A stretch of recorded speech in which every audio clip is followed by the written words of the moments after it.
والنهاردة هنتفرج على الإعلان المسرب بتاع جي تي اي 6. ومن المتوقع كمان إن ده يكون الإعلان، يعني مش مسرب، لأ، هو ده الإعلان الرسمي بتاع جي تي اي 6. بس لسه لغاية دلوقتي منعرفش حاجة، وكان يعني متشوق إن أنا أتفرج عليه جدا، ومتشوق إن أنا ألعب اللعبة. بيقولوا إنها هتنزل على البلايستيشن 5 والإكس بوكس سيريس اس وإكس في أكتوبر أو نوفمبر 2025، يعني السنة دي. إنما بقى للبي سي، فالبي سي هيتأخر شوية، فهتبقى على 2026. وبس تعالوا بقى نتفرج عليه ونقول رأينا فيه مع بعض.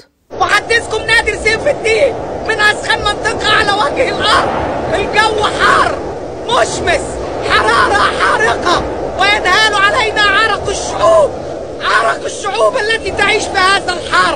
الجو حار جدا. وهنا الإعلان بيبتدي. هنا العربيات.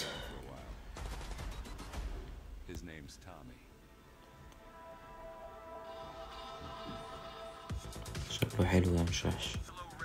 هنا طبعا الشوارع والعربيات والطيارة والبحر، يعني شكله جامد والله، مش وحش. هنا الناس هنا هما داخلين المحل بتاع الأسلحة. هنا طبعا المنظر من الطيارة. هنا كانوا فاتحين التلفزيون بقى كده. ايه ده؟ ايه الكلام ده؟ ايه الكلام الوسخ ده؟ Yesterday. الكلام ده واسلوب الكلام ده. الكلام ده مش كويس. ده كلام وسخ. هنا جايبين التماسيح هما في الفيل، عشان زي ما انتوا عارفين الأمريكا بيبقى فيها تماسيح وبيها.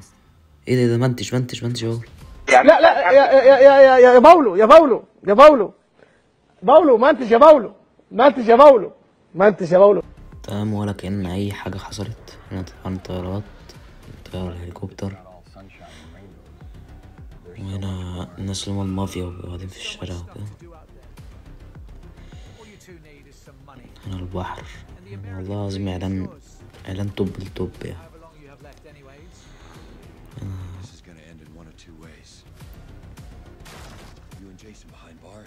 طبعا كل حاجة دي هتتغير، الطرق اتغيرت، كل حاجة اتغيرت،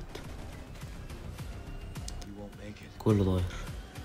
هنا البوليس. يعني نفسي ألعبها والله، متحمس جدا.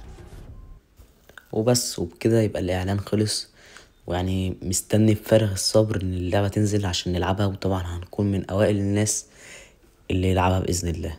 وبس، أشوفكم الفيديو الجاي. سلام. يلا بالسلامة، يلا مع السلامة، يلا مع السلامة، يلا.